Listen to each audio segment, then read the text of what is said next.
Right. And we are live, and welcome to the Rabyd Nation. Welcome to the Rabyd Atheist. I am your host, Ed Rabyd, a former pastor turned atheist, now a compassionate anti-theist. Welcome to my channel. Welcome to the Rabyd Fireside chat, which is pretty much my open forum for the week. So there we go.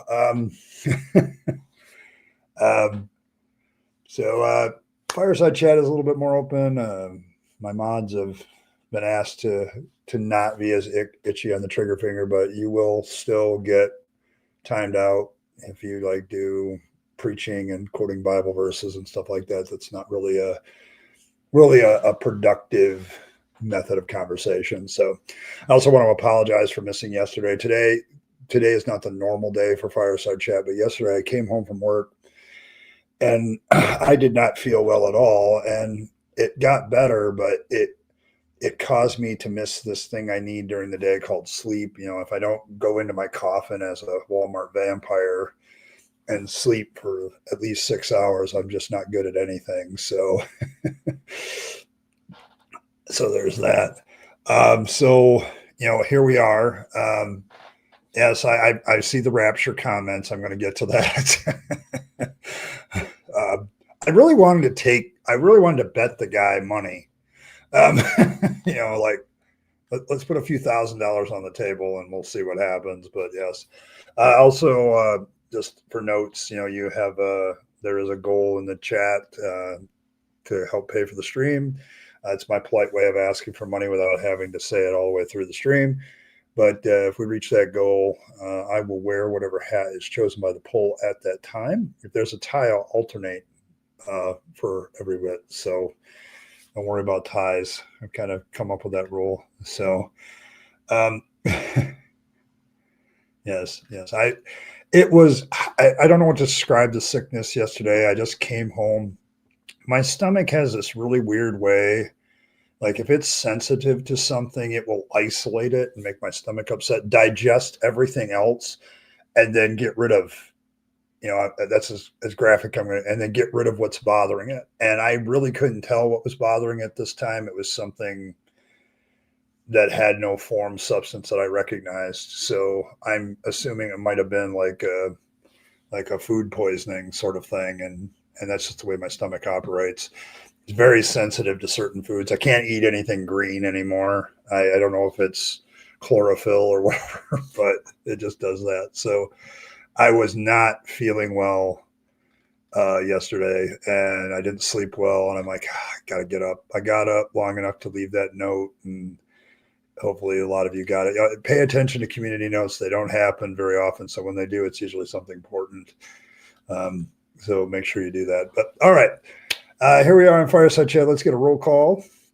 And Fred was here early. I killed Earl was early, fashionably early.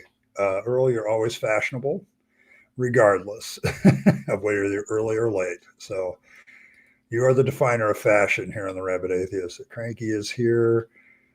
Evan is here. The mighty Philbert, whose music you heard to open this thing, is here. Wolf Sinclair is here. Michael Wolf is here. Let's make sure I got everybody. Yeah, it's kind of that, but yes. Well, let's take a look. Let's see. We got some. How's the rapture treating me? Let's start with this one. Let's start with a laugh. I have lost track. I really have of rapture predictions, because when I was in the Assemblies of God, and I was in the Assemblies of God for 30 years, they're a Pentecostal denomination. They have a very pre-trib rapture mentality. Like it's part of their theology and doctrine. I have lost track of the number of preachers who came across the pulpit, the number of big name preachers that have predicted that Jesus was coming. Now, I always felt that this was really dumb from a very biblical point of view, which it says Jesus flat out tells people nobody knows. And yet people still try to predict it.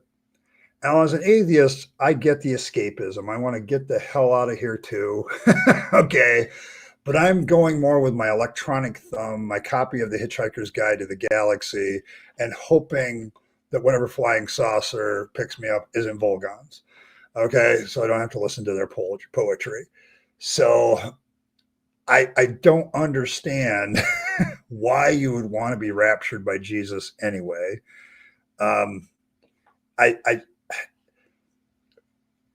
as always, I want to, whoever makes this prediction, I'm like, you got money? Because I want to bet you money.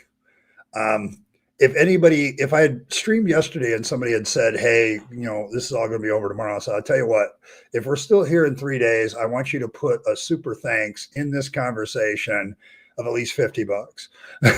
Okay. Are you willing to put $50 on it?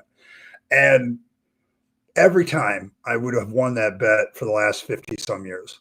Okay. In my entire life. And so the rapture is a laughable doctrine. It really is a laughable thing. So, I'm done with it. It used to be a big part of my theology, looking forward to the end. And now it's like, I just want I want my end to be peaceful and calm and with as minimal pain as possible at this point. So yes, that's kind of where I'm at with the rapture, but I'm still here. So, and I always want money when somebody makes a rapture prediction and somebody willing to take a bet on it. Because I'm going to win. There's a high probability I'm still going to be here tomorrow and the next day and the next day. So yes, the end of the world. I don't know if it's the end of the world as we know it. But I feel fine.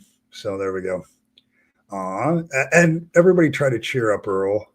He's feeling sad, and we can't have a sad Earl. So my fire, I don't know. It's a metaphor. And what constitutes the perfect fire, Evan, is different for everybody. Me, a fireside chat is, gather around a campfire at some campground somewhere, and that other people prefer to stay in their homes around the fireplace. So there's that. So buffet night, aka the rapture, was canceled to spoilage. Oh man. I mean, for you, yeah, the buffet would be all those human beings coming up into the heavens and you get a free run. I mean, do the elder gods like raptures because they get some new food? So you're grumpy? Okay, there we go. Yes, fangs nibbled my sickness away, and that's my story, and I'm sticking to it.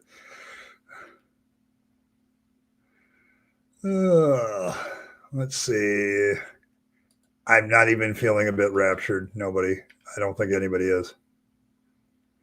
I know that they often have digestive issues. My digestive issues have just gotten worse over the years, Earl. Just as a fair warning to the rest of you autistic people, understand this will not get better. Okay.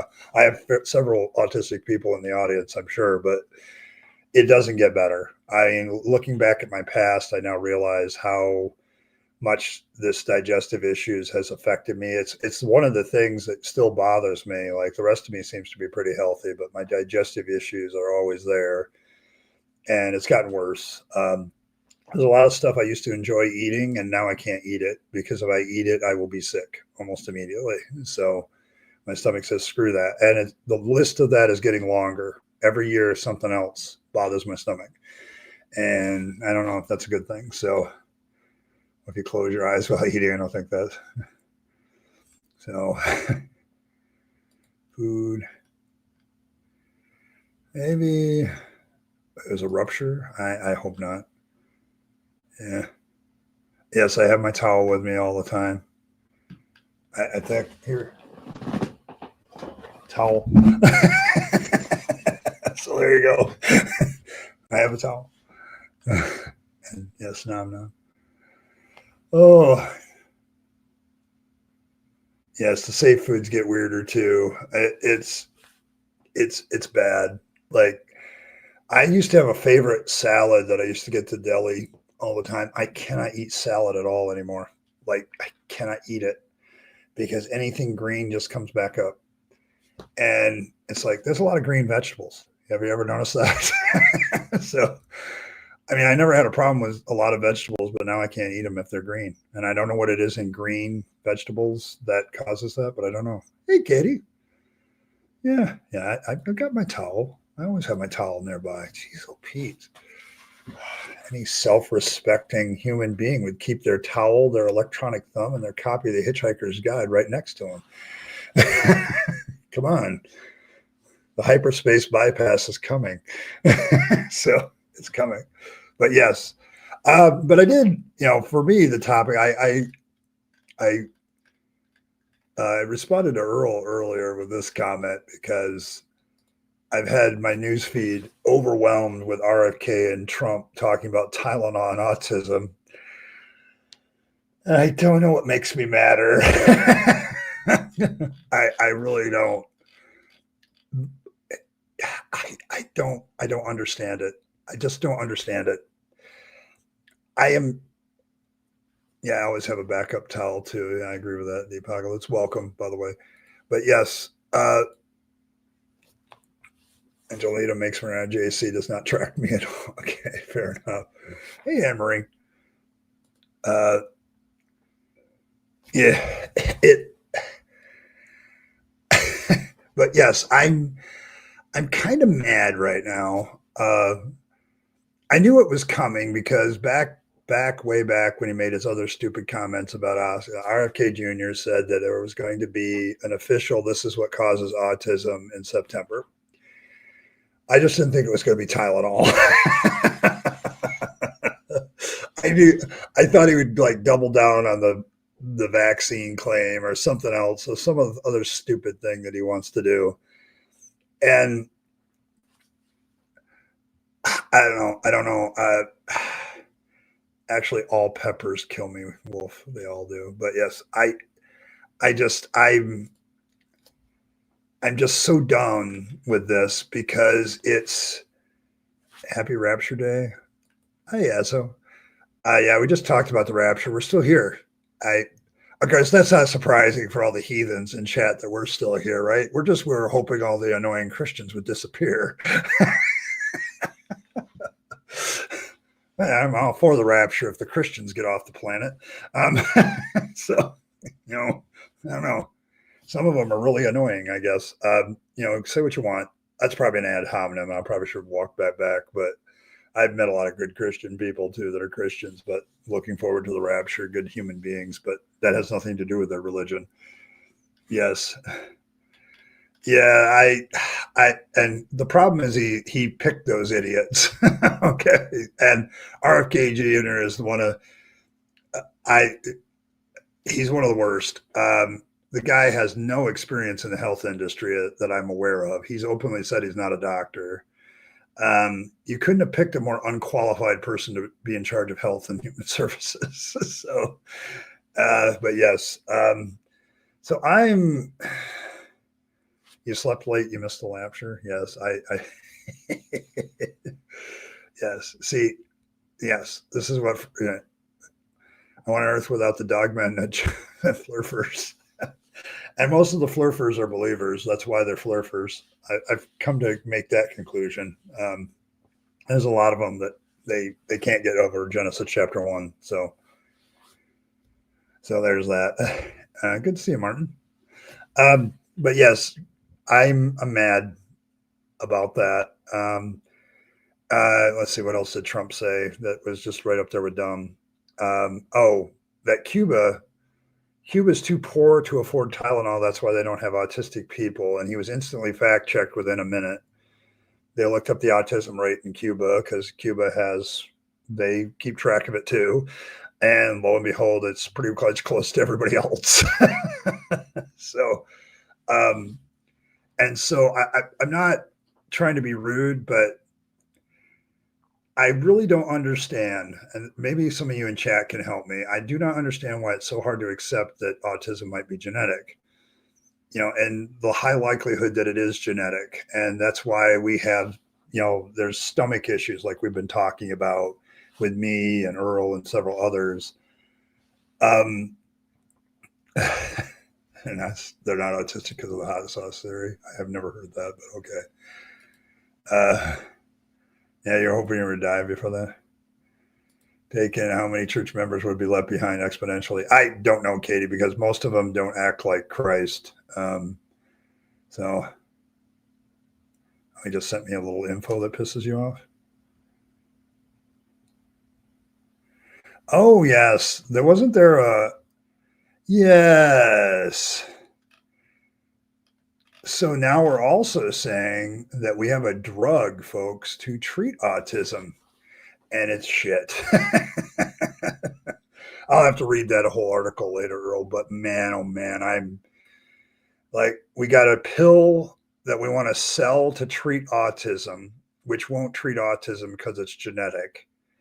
And we have a blame cause of Tylenol. If I was Tylenol, if I was the CEO who's in charge of Tylenol right now, I'd be warming up my lawyers, and I would make Trump and company prove that in a court of law, or the government's gonna owe Tylenol billions of dollars. I would go absolutely apeshit after this claim.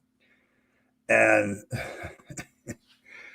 well, so they're claiming that there's, what is it, the Corvavin or whatever the fuck it is. I can't even pronounce it. But they're speed running it to help treat autism. The side effects are fever, nausea, rashes, and trouble sleeping, which is, yeah, sure, we need all that. And the evidence is like 2 off studies. Like even among scientists, sure. Sure, but yes. Yeah, if I was Tylenol's parent company, I'd be suing Trump and company for false information. It's a vitamin B. Okay.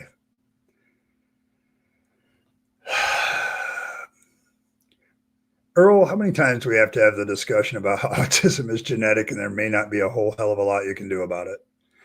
I mean, don't get me wrong. I don't understand why people can't accept that. I mean, we know that vaccines aren't it because we have genetically traced autistic traits to go back before vaccines were invented. And this is pretty much true of all RX too, including Tylenol, by the way, which was released to the public in 1955. So it's been around, 70 years. So I don't understand why people have such a trouble accepting that it's genetic. We have always had the kid in the back of the room reading his books, wanting to be unnoticed, just trying to get through a school day. When you consider autism as a spectrum and you have a lot of kids that don't have a lot of autistic traits, there's a whole list from very severe to all, to some of the rest of us more high functioning folks. I don't understand why people have such a problem accepting it's genetic. It's like we had a few claims that it's some outside source and we got to stay with it. And it just drives me mad, Earl. It drives me mad because I don't need to know the cause anymore. I need to know, I need other things. Like I need accommodations. When I apply for a job, I want to be able to check the box autism and have them realize that maybe I'm not showing emotions because I'm autistic, not because I'm an asshole. Okay. I want, fair treatment when people think certain things. The two are chemically, which has been can perform the same functions as a folic acid. Warn that research in the drug and potential benefits is very preliminary and have caution against its widespread use. Which Trump says can be linked on is rare disorder that occurs in their low. There's the highlights. Okay. So what we're basically saying is it might help, but we're not sure. And Trump and company are just going to run with that because it might help. No. Okay. No, I'm not trying to be rude, but no, we're past knowing what causes this. I think, at least for the most part, my issue is at this point in my life is, can you give me some way to navigate this better? And can we please start educating people on their understanding of autism so that they don't do stupid shit, okay, about it? And everybody wants to blame somebody. It's like, no, it's God and his perfect creation apparently is flawed. I think there's another, I don't understand why people resist the idea of it being genetic. It's a perfectly legitimate cause for a lot of diseases and conditions. So I don't understand that. Um, I've never understood it, why there's a resistance to that. We want somebody to blame and we want a cure. And I'm sorry, I don't want a cure for myself. Autism is kind of something that makes me who I am. Okay. What I want is an understanding that I'm not going to get all mushy every time you get mushy. Okay. Like, hey Dave, how you doing? Hope you're doing well. He's a heroin addict. I don't know what the pill is, but it sounds like we're doing the same. Depocalypse, this is the problem I have. We're going to demonize one drug in Tylenol, right? And then we're going to create another drug. And all these people that think autism is caused by Tylenol because they don't know any better, and they think that Trump and RFK Jr. are being on a level that this will help, are going to rush out and buy this shit. Okay. How much is the price tag? Whatever is going to make the most money for the company that produces it. They're going to run with this. And so, yeah. Dr. Oz sells drugs that they're peddling to treat autism. Okay. All righty then. So Dr. Oz is the one who produces this. Okie dokie. Character flaws requiring ministry rather than treatment. Yes. No medical excuse. You're just an asshole at times. Okay, that's fair. Potential city council meeting might have. Did I miss all the fun? No. Oh, yeah, you missed a little fun. Yeah, I actually had somebody send me a message today. It was a picture of my name on a plaque, and it is me. When I was on the ISD board during my political days, I approved the improvement and construction of a building, and I'm listed on the plaque now. So I did not even know that. But yeah, I'm with Earl here. I don't need to be cured. I understand why parents do it too. Like they want something, they want somebody to cure their kid. They want their kid to be better. I get that. But going down this road doesn't actually do that. It's not going to make their kid better. If you don't figure out that sometimes there is no cure, there is no treatment for what you are. And yes, I don't I don't understand why it's so hard to accept that there are people that have been a part of society for a long time. They're the outliers, the lone wolves, the people that just didn't fit in, don't seem to be that emotional, hypersensitive to bright lights all the time. So they hang behind dark curtains, and so they must be vampires or something. And is it so hard to admit that this might be genetic and therefore the rest of humanity has just been assholes to these people this whole time and maybe they need to check themselves? Okay, like is that the reason they just don't want to admit that all the behavior that I've gotten over the years where people have made fun of me when I was in school, where I've been bullied at times when I was in school was just wrong because they couldn't accept who I was? Is that what we're doing? You know, I don't understand how the medications do anything but line somebody's pockets. Okay. Yeah, I don't get it. So yeah, it's not and I know I'm not discounting environmental factors, but most of the environmental factors I've looked at are like that would aggravate anybody's neurological condition, not just autism.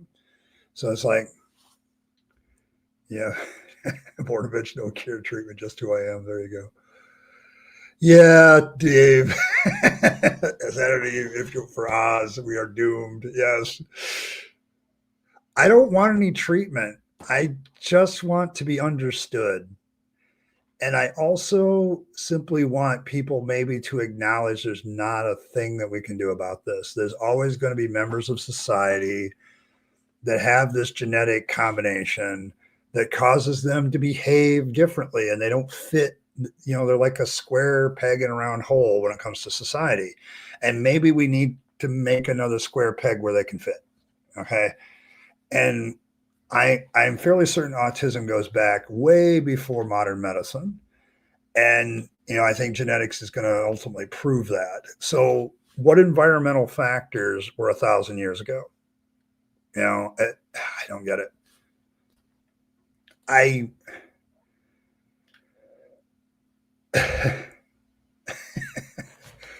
Yeah, but they're going to that's the last part there, Earl, is most alarming. They're going to have these kids take this drug, right?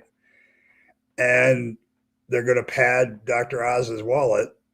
And, it's funny how the same people demonize pharmaceutical industries, they're absolutely going to back up other pharmaceutical industries or pseudo pharmaceutical industries. They're all upset about vaccines, but they will absolutely take drugs that are purely experimental to treat something that they don't want to deal with. I don't need a drug. I'm learning to accept who I am more and more every time I go to a therapy session. Part of my therapy session is getting used to being autistic. The other part is detangling the religious bullshit that still infects my life like a virus. And there's no cure for that except time and walking through it and thinking through it. That's why my streams exist, is for deconverting people for the most part. Just to talk, just to help you through it. I don't need that. I don't need a treatment.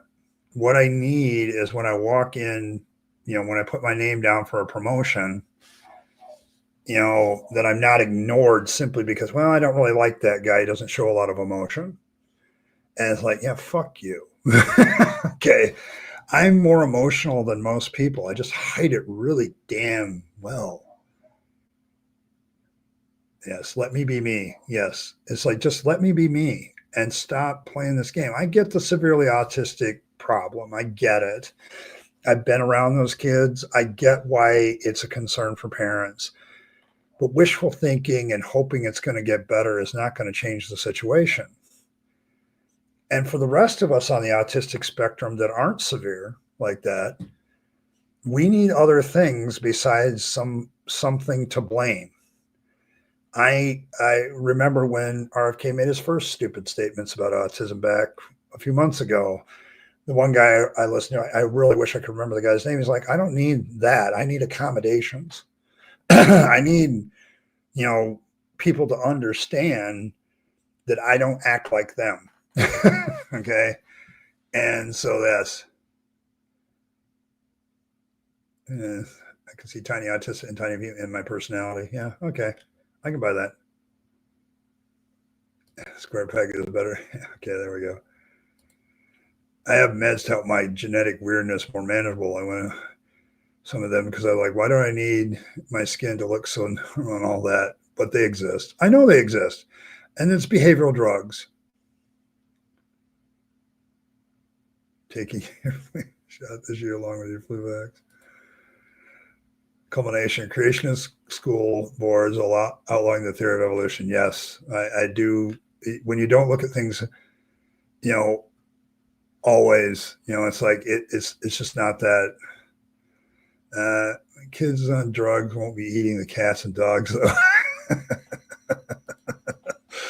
My dad is definitely autistic, so is my little brother. I'd put money on my dad's dad being autistic, but being profoundly German and being autistic are indistinguishable. How do you feel about that, Michael Wolf?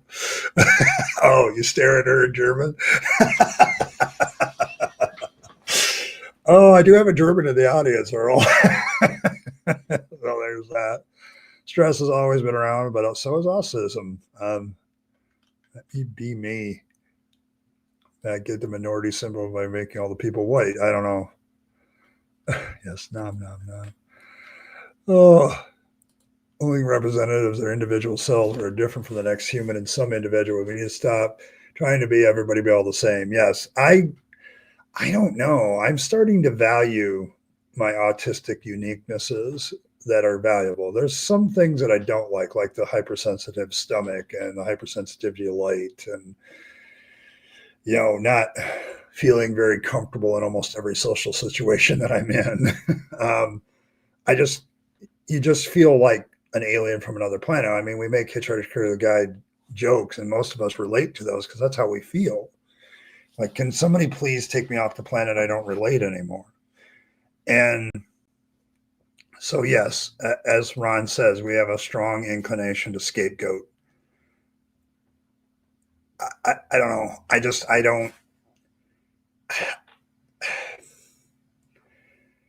It's really sad too, though, because instead of looking at autistic people and starting to appreciate their uniqueness and what they can value to society, and maybe society could grow up a little bit at this point, we have somebody leading us that wants to blame it on something and offer a cure. I don't need to be cured. I just need to be understood. And I think based on the research we've had, autism should be a part of every curricula of every middle school and high school, even in some way getting across to elementary kids. Like, we need some way of saying, hey, these kids are different, but it doesn't mean that it's their fault. Okay. It's like, it's not this, I just don't understand the mentality here. I blossom. I hope not. I don't know. Getting rid of the undesirables is a trait of people who like to be in charge. People, we've seen it already with, like, I agree that what Jimmy Kimmel said was out of bounds, because especially to who he said it to. Um, Osborne had just lost her husband, so making fun, going after somebody that also had just lost their husband was probably not a good move. But canceling him for it, not a fan. Using the FCC as a cluggle, no, I'm not for that at all. So different does not mean wrong, and difference is defined. Get rid of those, and we're all robots. No thanks. I really tapped into my autism. It's become a superpower in a lot of ways. Yes, and I'm beginning to rely on it, Earl. Like you, like, for those of you that don't know, because I'm the one that gets the artwork from Earl. Earl's artistic stuff, she bounces all over the place. Okay, like, and she gets bored sometimes very easily, so she bounces around projects to keep her interest up. Guess what I do with my writing? I do the same thing. And it's really a superpower if you let it be one, because you don't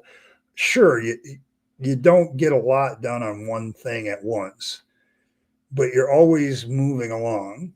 And when I use my autism as a superpower, when I use my ability to concentrate and do things and not be overly emotional and focus in, like, when I research something, I'm dialed in.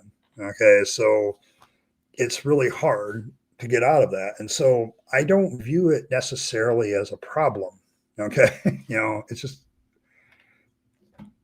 yes, different includes not bothering anybody. Find yourself scapegoating Trump all the time. That might be a valid thing.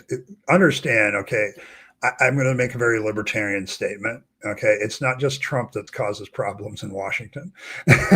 Okay, there's this, people don't like to talk about it, but there's this whole other fourth branch of government called alphabet soup. A lot of the problems that we have in society, you can look at the rules that those guys have to follow, okay, and enforce. So there's a whole bunch of people causing trouble. Just the orange man is just easy to pick on. So yeah, when he was talking about the autism restaurant, I'm like, I'm not participating in that. Thanks. So yeah, he was. He also got yelled at for some other things he said. So, but Trump doesn't like him. But he's back. This is the first time I've seen a network stand up to Trump and say, no, we're not doing that. Writing kids a book about autistic adventures, that would be so cool. I would love to see that. Yeah, well, he's not really that funny anymore either. I'll agree with that. All comedians kind of run their course except the really good ones. And the last really good comedian, probably George Carlin. He's dead, unfortunately. So there just hasn't been people that can be decently funny after a long period of time. Yeah, it's real and it's always been around, John. I mean, I'm on the spectrum. A lot of people in chat are on the spectrum. That's why we're a little bit upset. Um, so I'm just I'm angered. Okay. Yeah, we get frustrated with a project and then we move on, and it keeps us from getting overly frustrated. That is actually a good thing, Earl. It's just I've also discovered that deadlines help me actually move along on some things, and sometimes you have to get pushed through something to get to liking it again. Yes, I get what you're saying, Blossom, but there's a political term called the alphabet soup in Washington. And it's like you look at all of those organizations, CIA, FBI, NSA, the ones you mentioned, there's a list of probably 150 agencies with alphabets. Okay. And a lot of that stuff is the fourth branch of government, like it's the execution of our government. Congress and the Supreme Court and the presidency doesn't actually do the work of executing law. It's the alphabet soup that does. So, not really. He didn't say whether there's anything untrue on Congress. Yeah, I get it. Not bad timing, maybe. Yeah, I go dark too. So, hey, skeptic.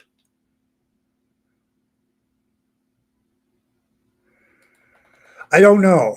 I'm sure he may. I think the problem is, Katie, ABC has a contract with him, and they could be in breach of contract. And they were all up in arms because, like, one of the affiliates was saying we're not going to air Kimmel anymore. And then when 2/3 said we still will, okay, they brought him back in. So yeah, ratings. His ratings haven't been the greatest. I would say that that's probably going to get rid of him eventually. And blood, unfortunately. Given reality, there's a lot to be a lot less funny about as well, though. If real life exceeds comedic exaggeration, okay. Somebody say alphabet. Asshole, calm down. We're not talking about that. Yeah, I bounce around stuff with my writing. I get bored with something, I move on. I even get bored with Fangs and the misadventures, but I am moving along through chapter 3. So, hey, Coyote, good to see you. It has been a while. Yes, alphabet soup for the government. Worst franchise of all time, Top Gun. Yeah, there's a lot of reason to get rid of Kimmel, but it's not. When new art will be premiering on a channel, it gives me an end goal, and I don't. Yes, deadlines help, Earl. Like we're gonna probably have to. We have the big deadline for the Misadventures of Fangs, July 31st next year. But I'm trying to self-impose a chapter deadline every 2 weeks. I think getting one chapter done. Hopefully that'll get us done by probably February. The main story will be done, and we just have to fiddle with it. So, because editing takes as long as writing, so I don't remember. Yeah, you got to let people be people. Wrong kind of bored.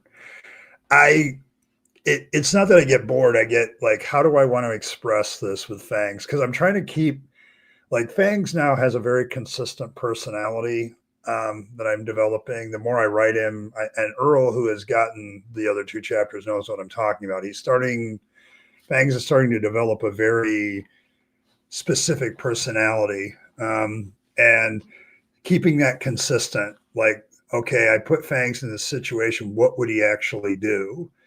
And it's getting harder and harder to just, you can't make shit up necessarily. And I'm a big one for consistent characters. Even if they're dynamic and change, there's a damn good reason. So, yes. Oh, yeah, him. Yeah, that guy needs to be removed from humanity. Okay, pal.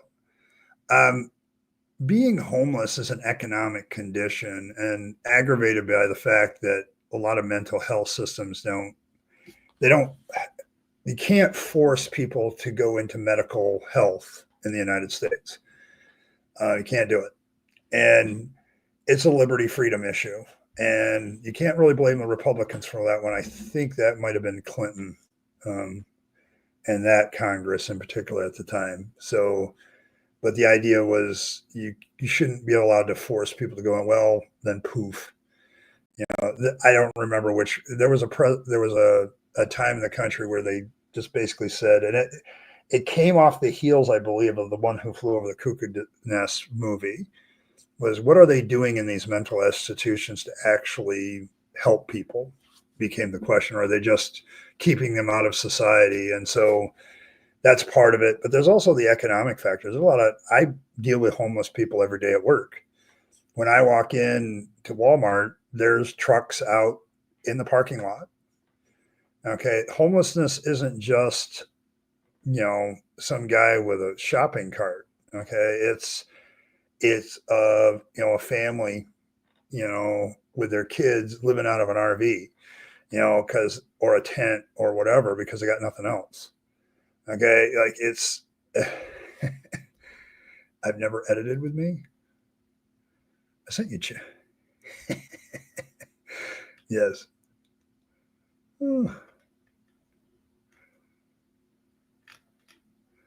Yeah. The thing with your art though, I don't know. I'm kind of nervous. I have given you suggestions though with your art. I have done that. But yes, homelessness is just not, and it's not just there's a multifaceted issue there, and it seems strange in our overabundance of shit that we can't just do some very basic cheap housing that still is safe and allow people when they don't have other means to live there. I guess I want people to make themselves better, but I also know there's mental states where people can't make themselves better. So, I mean, look at me. Well, yeah, I get what you're saying, but as a character, he's still consistent. Yahweh is supposed to be the inconsistent one in this book.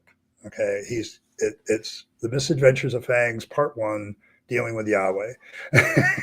And so, yeah, it's Kyle. It's like I'm trying to get the main story written for this, and I'm sure me and Earl are gonna fiddle with it for months before we feel like it's good, which is probably a pretty good thing. Yes. Did we create the Banana Republic? That's probably fair. Okay, good. Yeah, I gave that to you a while ago, but you, as you know, Earl, I'm very patient with you.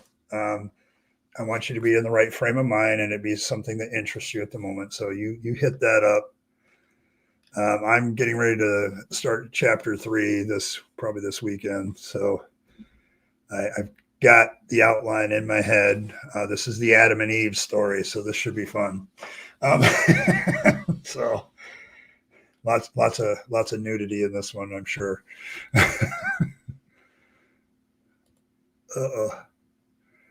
Yeah, we don't have enough space. Feeding people moldy food, it's a problem. Like we have an overabundance of crap in the United States, and somehow we still. I don't know. Yeah, well, yes. There are one of the economic indicators that I've been watching is the job creation process is slowed down. For all of you who go regularly to the world's largest brick and mortar retailer, understand that certain prices are about to go up. I can tell you that. That was a public report just yesterday. There was somebody who wrote a news story about customers and people keeping track of prices in the world's largest brick and mortar where I work. And yes, I've had various team leads come up to me and show me a couple price changes. I'm like, are you serious? Yeah, some things are going to jump as much as 45%. So inflation is coming, folks. So there you go. And Ronald Reagan is nodding his head about tariffs. This is what they do. Okay, so there you go. I don't know. He kicked him out. I think he brought in the National Guard. I think are the National Guard still in Washington D.C. kicking people out and getting all that crap. So theoretically, there's enough space for the homeless to sleep, but many won't because they're afraid of being robbed there by others. Yes, it's a security issue. Like you don't feel secure, and that's because law enforcement tends. Let's be honest. I'm not picking on the police, but there's a mentality among law enforcement that we protect people that are productive in society, and the ones that aren't or pariahs, we tend to not protect them as much. Like and it bothers me. Okay, like there's no mentality inside some police officers' minds of everybody's equal. So when Mr. Millionaire wants his $50 theft investigated, every cop is there with detectives. You get some homeless person robbed, beaten in the street, and have 5 cents, have everything taken away from them, and they're left there. I will get to that investigation when we can. And it's like, it's that aspect of policing that has always bothered me because it does exist. Okay. I worked on a research project as part of my internship, and we never got to the end of it. I never heard the final results of it, but because I left school and they were still ongoing, but we were studying the effect of confirmed cases of police brutality inside of certain neighborhoods, depending on predominance of ethnicity, African American neighborhoods versus white, Hispanic, Oriental type stuff, and Asian. And the one thing that came back almost immediately is now these are confirmed cases of police brutality. Like the police were sued and it was a successful lawsuit against them. Okay, that's what we were looking at. And boy, was that like pulling teeth. We had to use the Freedom of Information Act more than once. And it turns out that in African American neighborhoods, these incidents are higher, and African Americans win the lawsuits far more often because they're higher. And that's not a good look, no matter what you say. So when somebody says that like systemic racism doesn't exist, I know for a fact from something I worked on that it does. And the same is true with homelessness. I think with everything, when you have this designation in your mind that certain groups of people are outside the norm, you treat them with less respect as human beings. And it's the way we do things, unfortunately. So, but yes, I don't know. Yeah, it's a problem because I've told you suggestions for stuff for me. I have said you're wonderful. I love what you're doing. So I'm sure there'll be something that you'll do and I'll be like, nah, I don't like that. And then you'll have to decide if I'm still your best friend or not. But no, I've learned visual artists are different. I treat them with the utmost respect. I'm actually toying with the idea of going back into one form of art myself, just for the experience of remembering what it was like. But I don't know. How can I push an artist that I enjoy 99.9% of the time? I don't know. I'll have to think about that one. You're way excited for Adam and Eve. Okay. Yeah, it's lobbying to bully and then you create banana republics out of it. 17K for a blacktop driveway? Yeah.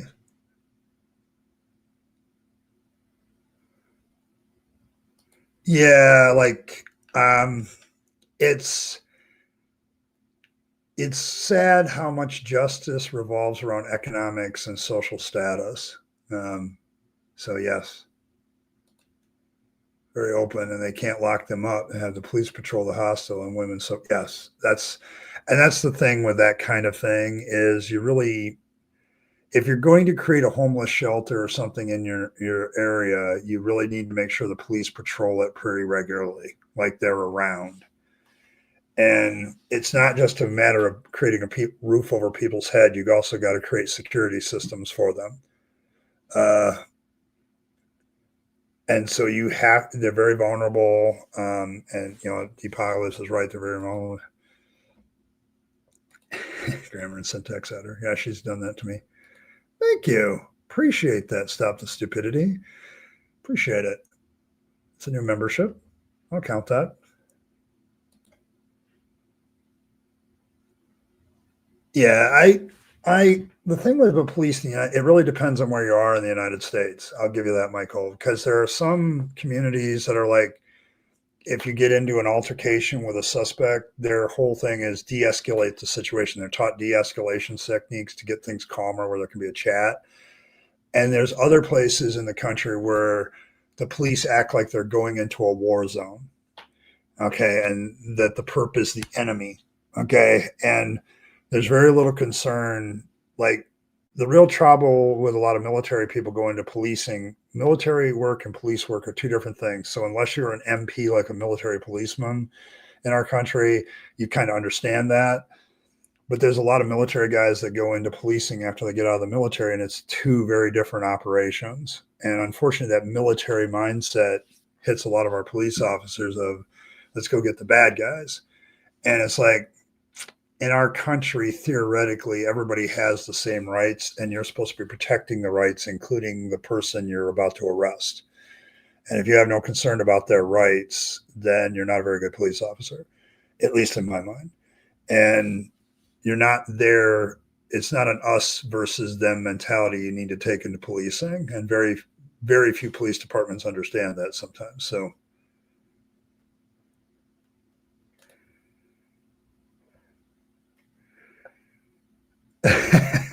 well, that's because you're dangerous, Earl. Your mom around here, and a lot of us are scared of you on that level. Like, we love you, but I'm picking on you, Earl. I'm not terrified of you. Just mostly terrified. So, yeah, you need something with a lockable door and people inside that door that you trust. And that's a big problem for homeless people too. So there's no easy solution. Like, people throw up tenements and hostels and everything else, Michael. And it's just, sure, you've created another place where they can sleep where they're out of the weather, but that's not the only issue homeless people have. So, yeah, it's the red state cops and blue state cops are not equal. No, what our research showed is that when police go into certain neighborhoods, like if there is a lot of crime in a neighborhood, they do this, but also when there's a certain ethnicity in a neighborhood, they start going into it with a more war zone mentality than a protect and serve mentality. And I think a lot of research is beginning to show that. And I love police officers. They have a hard job. I don't necessarily blame them. It's the idiots making the laws that they can't enforce or are contradictory and all that stuff. And there's a lot of problems there. I'm not against officers of the law. I'm against sometimes how they're told to do their jobs or how they think they should do their jobs effectively. And I don't want people to be afraid of a police officer when they come into the area. Okay, that should not be. If your presence causes fear simply because of your presence, there's a problem. Okay, you should be if you want to be respected in a community as a government official, doing stuff that actually helps the people is a good way to do that. And when police officers are recognized as actually being helpful, the fear factor of them drops. So, and situations get resolved and keeping the peace becomes a real thing. So, yes, I know. Thanks. Yeah, mom isn't scary until you cross her. Yes.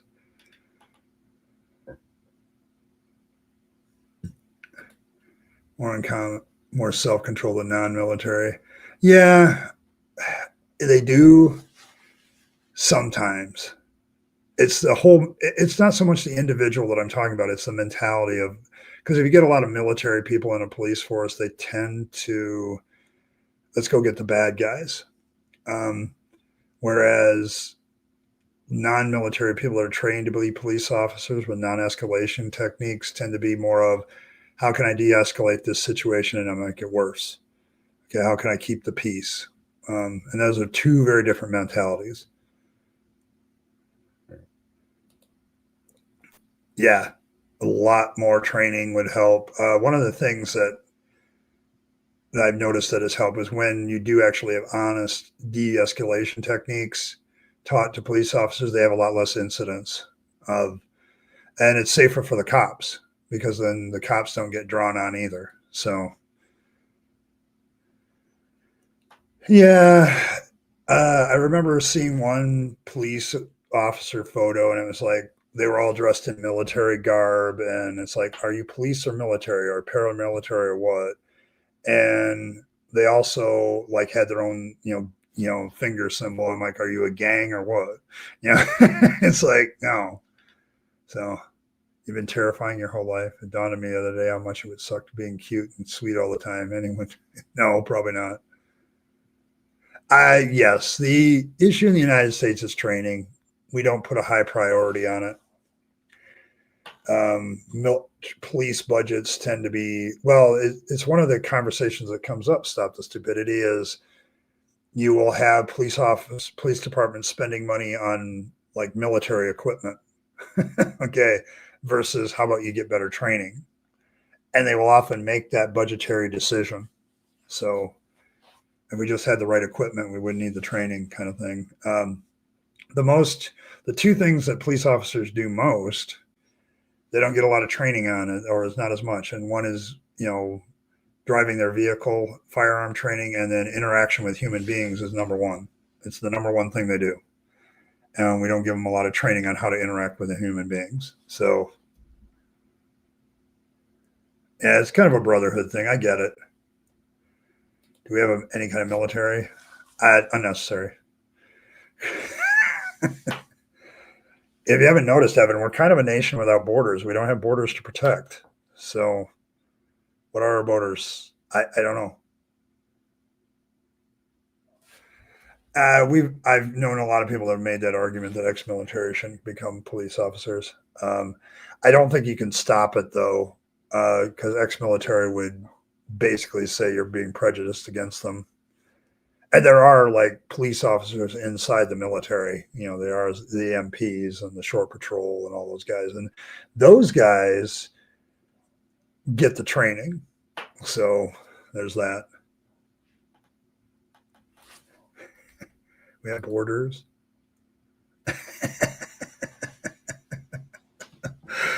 No, I mean, we have all the rabbits to protect us, Evan. They got us. They know rabbit foo. They know bunny foo, and there's lots of them. The rabbits are our friends. They protect us. Yeah. There's been a call for regular mental evaluations of police because it is a stressful job. Like my heart goes out to them. It's not an easy job, and they don't get paid near enough. So, kind of like teaching and police officers. It's like you really have to have a love for the job to do those two things, and police officers is definitely one of those. You have to love being part of that. Protect and serve brotherhood, so to speak. I'm not against a brotherhood among police officers. I just don't make it so that your police officer buddies can get away with bullshit and you sit there and say nothing. That bothers me.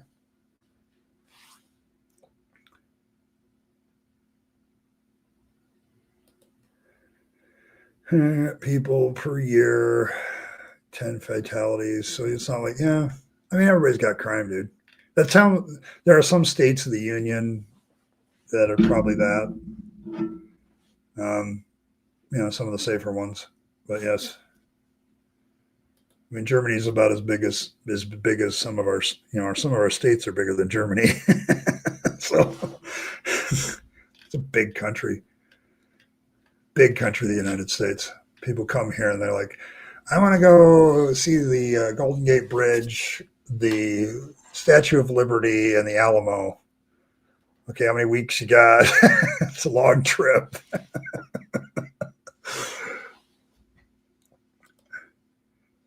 All citizen, yes, and that is a hard mindset to reverse. You know, when you're policing, these are your fellow citizens, and your job is to make sure that nobody gets hurt. Okay, it's like a lot of laws also distract police officers that I don't think really should be laws.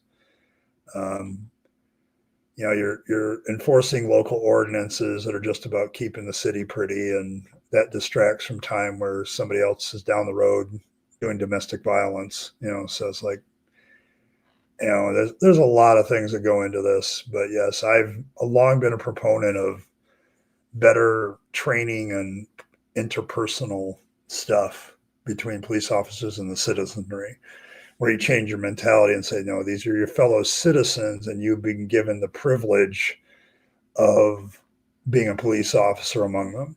And if you take that mentality, I had several cops that I know that have this mentality. I'm not pulling this out of my ass.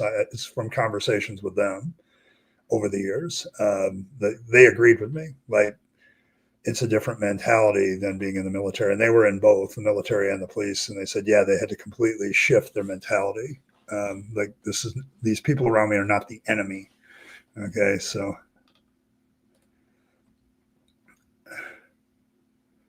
never got a post second. I'm kind of glad looking back. It's rough. Yes. A restaurant was the Brit head chef asking me how far away Ohio was from New Jersey because he wanted to see the band I like. And I said, yeah, okay, good luck with that.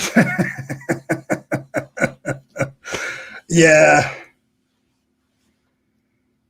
The mindset never changes. Yeah, okay. Yeah, there's always that element. I don't know. I think the ones I were talking to had been MPs, like they'd been military police, and inside the military, you got to keep people on the active duty roster, so you don't necessarily, want them to go into jail all the time. So you de-escalate the situation. People will reduce the need for PTSD. Unfortunately, the world is becoming less stable. Yes. I mean, some of us have been around, John, long enough to have played certain games that had the words on the back cover. After all, democracies don't fight each other. And now it's like, really? They might. Yeah. I follow the law. I'm good with it. I don't know. Having been involved in politics and policy and law, it's like, damn, there's a lot of laws. Yeah, a lot of laws. Just bad. So, but yeah, it's bad. It's bad. Don't get me wrong, Earl. I hear you, because I don't think a lot of military people can make that transition, but there's probably a few that have. It depends on the attitude of why a person was in the military in the first place, too. So if your idea of being in the military is to protect your country and protect the citizens, then I don't have a problem with that. So, and that probably is an easier one than seek and destroy. Seek and destroy mentality is difficult to get over. Okay, like it's like I got to define an enemy and go kill them, and it's like, why do you always need an enemy? Okay, why do we have to have that? So, but yeah, I get it. It's a complicated issue, because when I look at like homeless problems and police problems as a poli-sci degree holding guy, it's a little different, because I realize like everybody wants to make the solutions to this simple. Okay. So there's nothing simple about any situation that we deal with.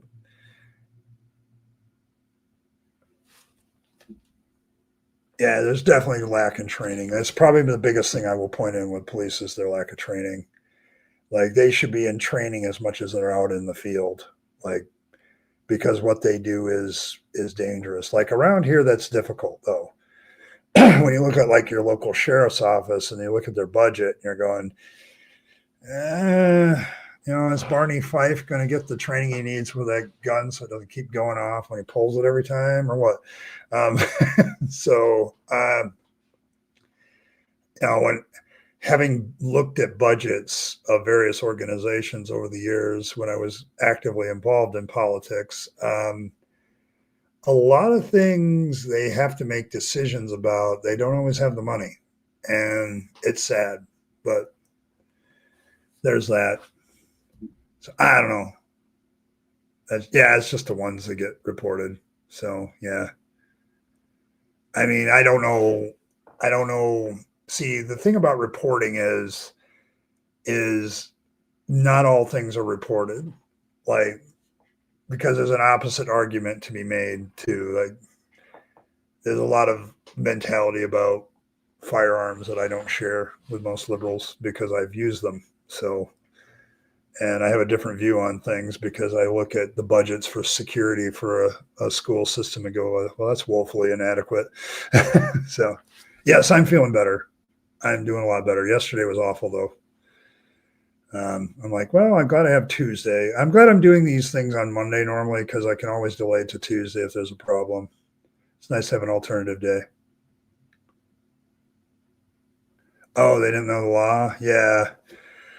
Um, Boy, I think the most funniest one I ever saw with that is in New York.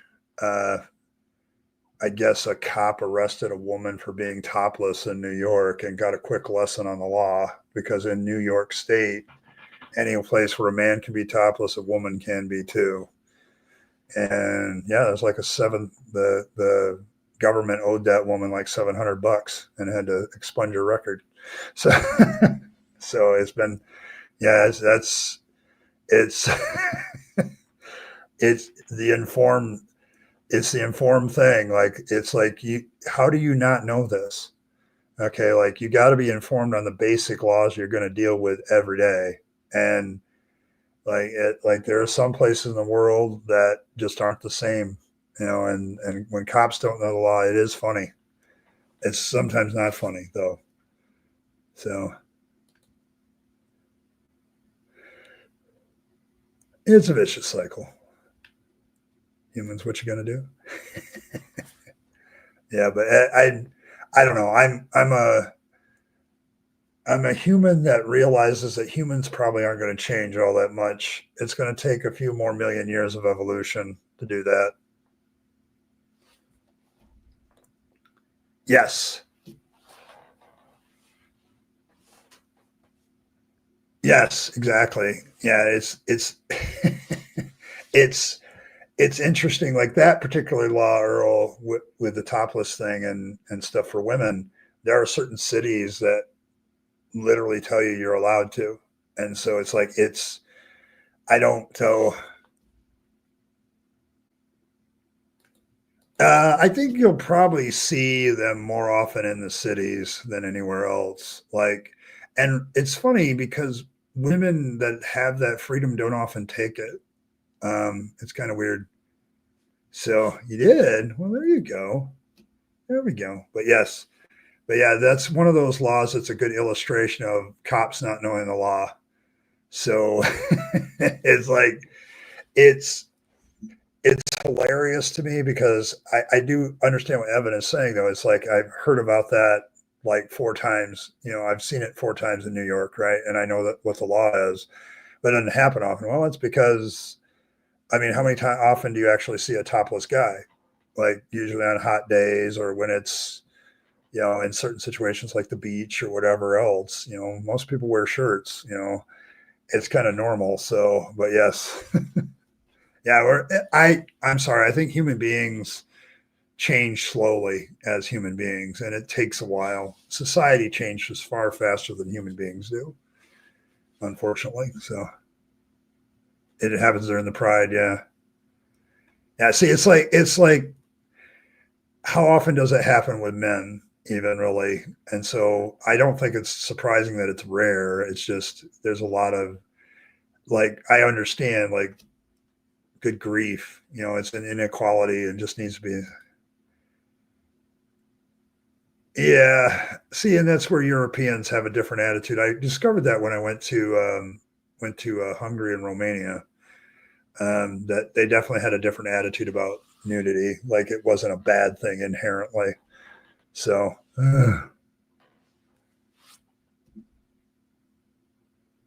I valid point. Valid point. And I suspect these same arguments were being had when women's skirts were being slowly hiked up through the 20s and 30s of the last century too. Like, oh my God, look at what they're showing now, and bare arms. How dare you? What a harlot. So, but yes. See you later, Fred. Yeah, make sure you hit the like button, as Fred reminds you. But yes, it's every time we've had this discussion about clothing over the probably the last century, there's always been, oh, look at what women are showing now. And it's like, yeah, but look at what men have shown for centuries. Yes, gasp, ankles. Yes, that's actually a real thing. Like when skirts started to go to like where women had to walk faster and walk a lot, they adjusted the skirt height so it wasn't catching on their shoes. And the moralists had a fit, you know, and then ankles and calves. Oh my gosh, they're showing their whole calf now. And look at that. The sleeves only come down to their elbows. Is that a little bit of cleavage? Oh my God, the world has come to an end. Boy, that's a real vague thing, Buddy Dale. What do you mean by universal concepts? Okay. Yeah, needing to be covered by leaves. Yes, the bicycle caused a lot of problems too. Because what are you doing there, girls? uh, I think we can discover truths. Is there the truth of life? No. Life is too varied for that, too situational. I mean, see, once again, it's a truth is really philosophically, that is a very vague concept. Like, what do you mean by truth? What do you mean by universal concepts? Because I don't know. That a true statement? I think you can assess the evidence behind the statement, whatever the statement might be. But just assessing, like, if you say something's true, you kind of that's a claim. You have to kind of back that up with evidence to prove that it's true. So, no. Math is something we created as a tool to help us describe the world better. You can do math different ways. I mean, many writers and philosophers have come up with different ways to do math. So, but yes, no, but without a mind to think mathematical concepts, math ceases to exist.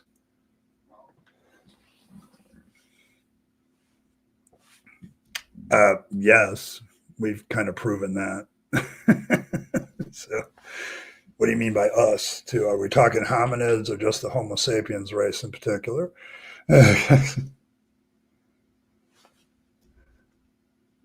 Truth are what the facts are. Math isn't my type. I prefer to do language.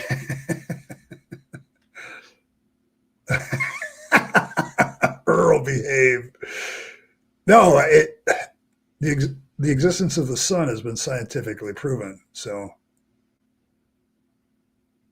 do I? What do you mean by us? Okay, like me and you? Sure, the sun existed before me and you. I've just demonstrated how that word us can have multiple meanings, and you're not even acknowledging that it has multiple meanings. Like, did it exist before Buddy Dale and the Rabyd Atheist were alive? Yes. Okay. Yeah, before humans. Sorry. I mean, there's a lot of good science behind all of that. Testable, repeatable results that can be experimented on in other places and get the same result. It's a better way of assessing truth, I guess, whatever you mean by that. Yeah, the sun has existed for a lot longer than life on this planet. So there you go.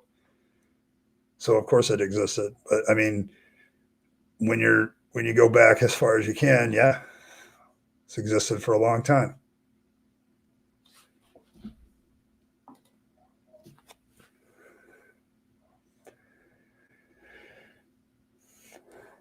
Okay, I mean, I'm guessing I'm trying to figure out what your point's going to ultimately be, and you might as well get to it. You know, like, you're number dumb. I'm a human thesaurus, but don't make me do math in hand. I have to write it down. I feel like we're heading that way, but if you're following Turek, you're not getting any fans here. I've openly said Turek's a fraud. So, so nope. Mathematical concepts were created by human beings to describe existence around them. Sorry, they didn't exist before we existed. We came up with them. I can literally show you mathematicians who created various mathematical concepts. I would challenge you to prove that math existed before human beings came up with it. We invented math, okay, just like we invented language, like we invented technologies, we've invented sailing ships to airplanes, everything else. Math is a tool that we invented to help describe the world around us. Without a mind to think it, it doesn't exist, period. Okay. You can have an entire alien race, so we could theoretically postulate, and they would do quote unquote math completely different than we would. Okay. A different sentient race was something else. No, we didn't discover it. We created it. Sorry. You have to prove that math existed. Your claim is that math existed before human beings came up with it. You have to prove that. I don't have to prove anything. I can look to mathematicians from Pythagoras on and how they created different mathematical concepts, which are constantly being edited, by the way. If they were perfect mathematical concepts, they wouldn't constantly be changing when we discover new information. Sorry, we invented math as human beings, just like we invented language to help us describe the world around us, okay, in a different way. There is no evidence that math existed before a human mind thought it. If so, I would really like to hear it. Like evidence, not theories. Because right now, this right there, we discovered the methodology of math is a claim, which you have no evidence for. So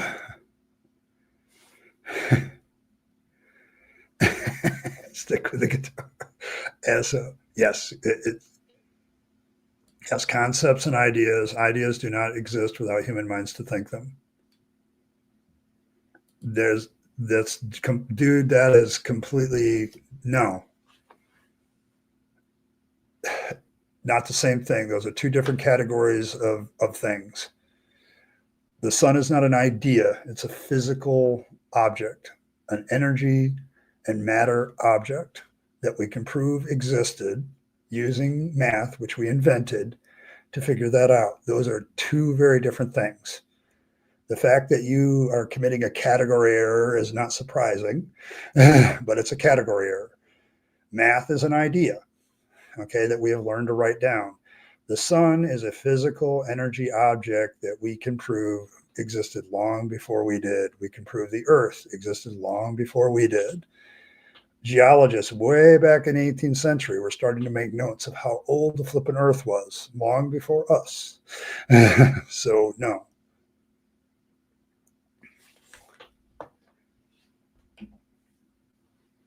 In some cases, it also, you can get, sorry, yeah, unfalsifiability. Like, no, those are two different things. Exactly what I'm trying to point out, Earl. Like the existence of the sun and the existence of math are two very different things. They're very different categories of existence. Okay, like math is an idea. The sun is a physical object, physics and energy combined in a thing, and that we can test and experiment on and realize, you know what, this thing's been around for a lot longer than us, and we can do the same with the Earth and every planet in the solar system.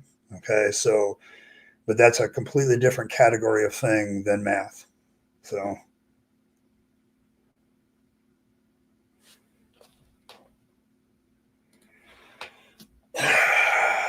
Dude,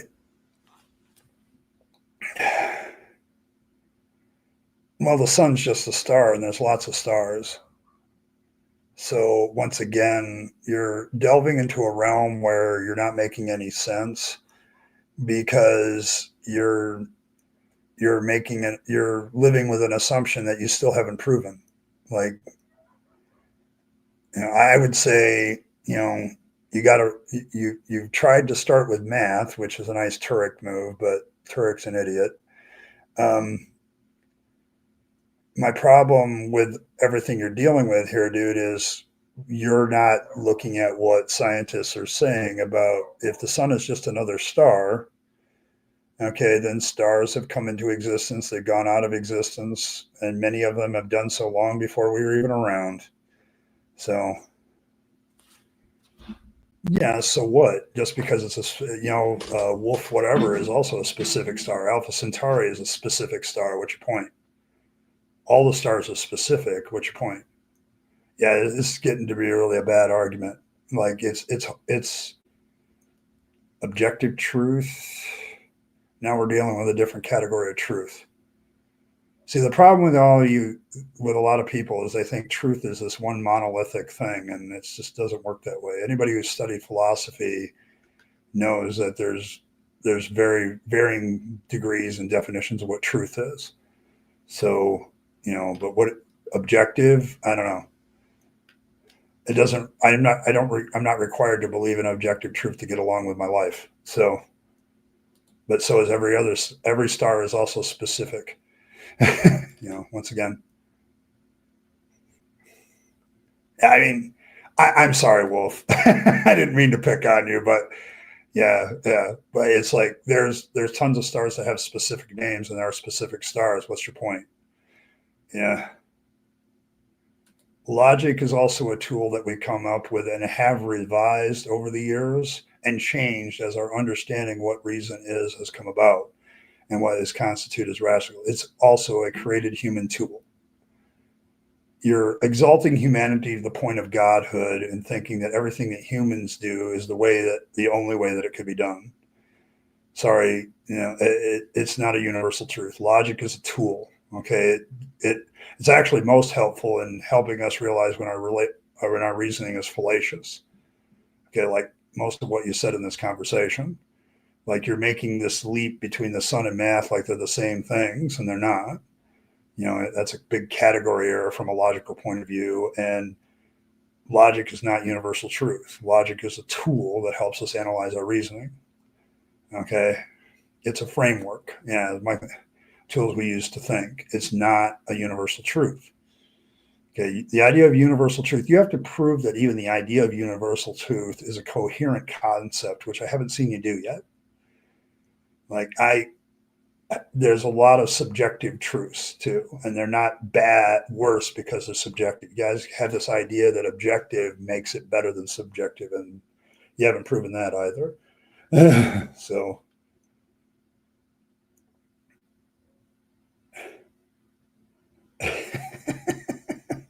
I'm sorry, Earl. Yeah, I'm sorry. Logic is not universal truth. It's never been universal truth. No philosopher would say that logic is a universal truth. Okay, I mean, if you're only getting your philosophical and scientific knowledge from apologists, you need help.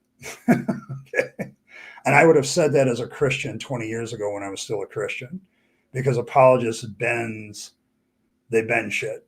Okay, they are not experts in everything, and they say stuff that, like, Turek's been called out on this when he talks about astrophysics. Like, an astrophysicist debated him once and called him out on the fact he doesn't know what he's talking about. So, hey, Brent. So, but yes, I'm sorry. Universal truth and objective truth, you're going to have to prove that they even conceptually can even exist. I'm still wrestling with that question, but yes, but yeah.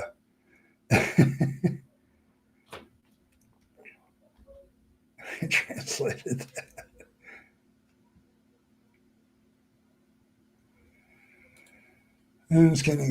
Items can exist with the concept of counting or even the concept of items. Yes, they can exist. Okay, so the sun can exist without our ability to A, count it, or B, philosophically engage the concept or come to an understanding of that it existed long before we did. I don't know why it's such a hard problem to figure out that things existed before you did. I mean, you can walk by a building that says it was made in, 1852. How hard is it to understand that other things in the universe have existed before you did? This is not this isn't even a math thing. You don't even have to count for that. Okay, really. It's like you when you wake up and suddenly become aware and there's objects around you, obviously those objects might have existed before you did. It's like it's not hard. Okay. you know,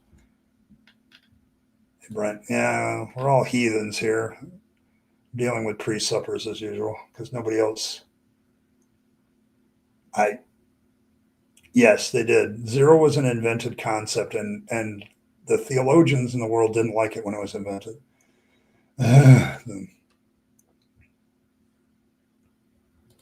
Yes, yes, this is exactly what's going on, Earl. If we can't count how to describe the sun, then it couldn't have existed before we were around to count this. All morality is subjective. Name me an objective morality. Go ahead, I dare you. Go on. I got plenty of people in chat waiting for that one too, because we've debated that with theists more than once.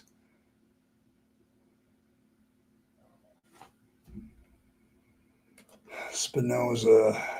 I don't care who Spinoza's God is. Okay, the concept of God still has yet to be proven in general. I don't really care about specifics, to be honest, Michelangelo. Yeah, we shouldn't. But that's a subjective truth because it's about the relationship between adults and humans and the subjective relationship between the two of them. You people keep making subjectivity about touchy-feely, which it's not. It's about the subjective relationship between people. Okay, that's what morality is about. You cannot escape subjectivity. But no, we shouldn't rape children because of the subjective relationship between an adult and a child doesn't allow a child to consent to sex without being manipulated. Sorry, this is all subject to a lot of different things, but no. And I would say that they were wrong because they don't understand subjective morality. You people have you. I'm sorry. Yeah.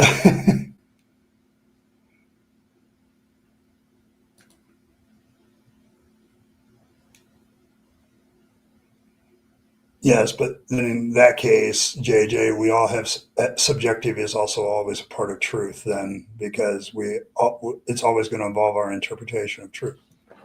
I mean, how are you going to get rid of your interpretation? Yes.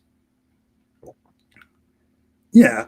What is it makes them wrong? Because it harms the child. It causes demonstrable harm for the child. The child can't understand what's going on. I mean, I can use my reason, my understanding of human empathy. There's a whole packle of toolbox I can pull out and say that that's wrong. Okay. I'm not trying to be rude here, but it's still subjective. Even if you have a God, it's still subject to what that God thinks is right and wrong. Okay. Subjectivity is unavoidable in morality. It's unavoidable. Okay. Because there's always interpretation. There's always all this stuff. What makes harm wrong? I don't know, because it harms people. Do you believe that if you harm somebody, you haven't done anything wrong? You don't need a God to understand that. Okay. You don't need that. Sorry, authoritarian ethics can make anything right too. So yeah, subjectivity doesn't make it any less important. You theists never seem to understand this. Okay. If it's about the subjective relationship of what is done, the adult sexually assaults the child. That's a subjective relationship. What makes that wrong is the child is a victim and is harmed. Okay, I'm sorry, harm is in general always wrong. Okay. No, what you're doing is absolutely circular, yes.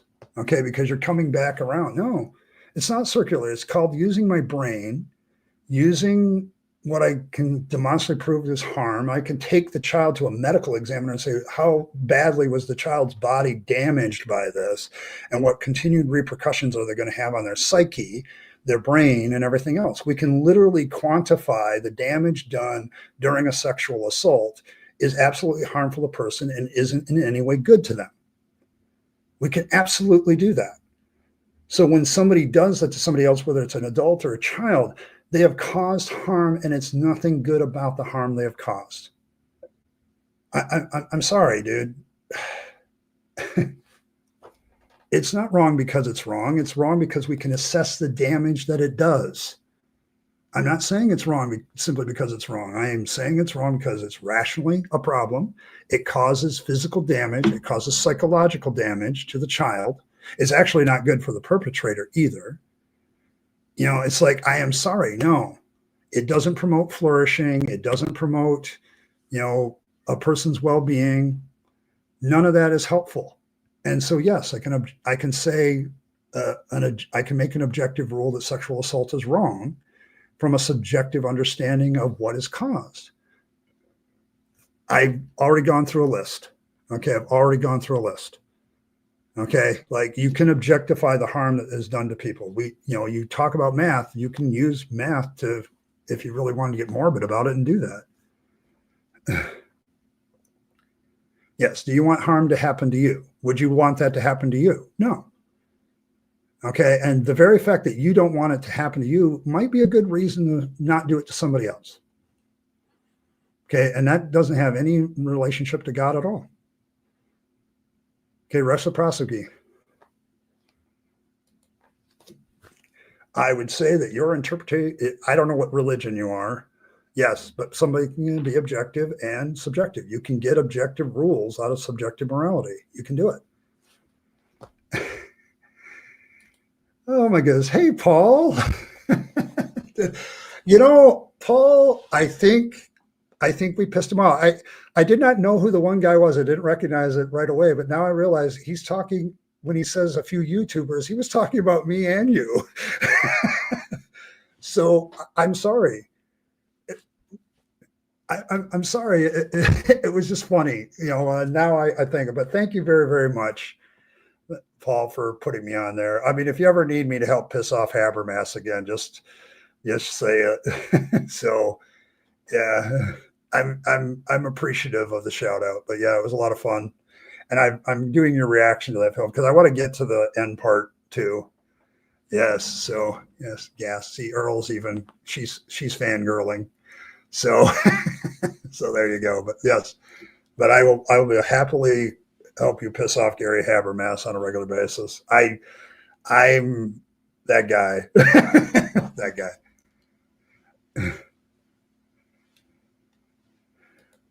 The Isaacs gap is kind of made up by theists in a lot of ways. Morality is a lot more complicated than that. So, oh, see, you'll have to excuse us, Paulogia, but we want your art. And now that Paulogia has been a part of the channel, Earl, you're going to have to put him in the montage. So, and a contributor. So, no. I get it, it's from Hume, but I'm trying to do two good conversations right now. So, but yes, thanks for the perspective. Yeah, I'm going to continue to do that. I like the way you handle things, Paul, and so I'm just kind of lending my support. So they're all fangirling. Oh, so there you go. But yes, we're going to have to now poor Earl is going to have to do some art with Paulogia, but you need to understand, Paul, that me and I still want to be a Paulogia cartoon, but I have only one request. You have to put a black rabbit on my shoulder, so with fangs and red eyes. What would you like? There you go, Paul. But welcome. But yeah, see, here's the thing. I have studied objective subjective morality now for the last couple of years, and I just don't see any way that any morality isn't subjective to humans. Like, it's human morality, and it's always going to be subject to human interaction. So you can't get out of there. It's a deal. Let's talk. Okay. Yeah, I'm about to get off the air though, Paul. I got to get ready for work, but I'll hang on for a little bit longer. But yes, love to do something with you. That would be great. I would enjoy it immensely. I I'm ignoring puns. I ignore puns in general, Evan. Yeah, but I've been a fan of Paul for a long time. He top notch work, Paul. I'll just say it that. I mean, I have all the knowledge that you now display on your channel, so you beat me to it. So yes, yeah, that's kind of my point. Like, it's always going to be subjective to the human condition. I'm trying to have two conversations at once, and it's not working.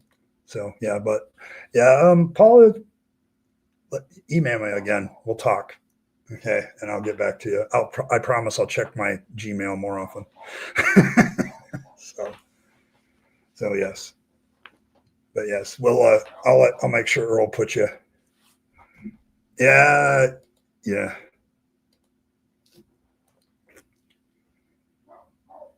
All right. Well, just email me, Paul, and we'll talk about doing something together. I'd love to do something together. I have as a bucket list to be a Apologia cartoon, so it's one of my YouTube bucket list items. So maybe I can get that crossed off. But I would love to do a video with you. I would absolutely love that, or a live stream or something. Either way. Yeah, just let poor Earl know what you want to. You can hit her link in the description. So, I got a bunch of them. I still want to talk to Aaron Ra too about the effect of creationism on the human mind.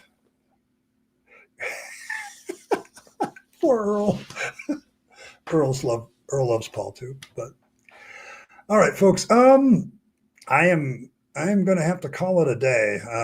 Thanks, Paul, for stopping by. Thanks to the theists for stopping by and once again demonstrating that you don't know what you're talking about. So I would love to, say that it's been a very exciting night. Appreciate it all, but I have to get ready for work, and I still have a job. So appreciate it all. Thanks, Paul, for stopping by. Appreciate it. Been a lot of fun, and once again, if you ever want to piss off Habermas, I'm down. Just pull up the car and I'll get in. But everybody have a great day. Appreciate all of you. I think Fangs was very pleased with this broadcast, but he doesn't, once again, you don't have to worship Fangs. He doesn't really care. So, but yes, good night. Lovely to see Apologia on my channel. Appreciate it. Thanks, everybody, for stopping by. May Fangs nibble on all of your hearts and keep your vegetables from being corrupted. And may he draw closer to him as an atheist deity who draws strength from unbelief. So keep unbelieving, and Fangs will get stronger and stronger and stronger. So we appreciate you for all doing that. Make sure you circumcise your carrots, and make sure that you eat all your proper vegetables. So, and nom nom and all that stuff. Thanks, everybody, for stopping by. And as always, take all your time, your money, your opportunities, and give them to yourself. Live your best life, because you only get one go around, and you want to give all that stuff to yourself, the people you love and care for, and to make this a better world. You'll be happier if you do. And don't waste it on the trappings of religion and faith, because that's a dead end. I speak from experience. And as always, folks, thanks for stopping by, and I'll catch you next time.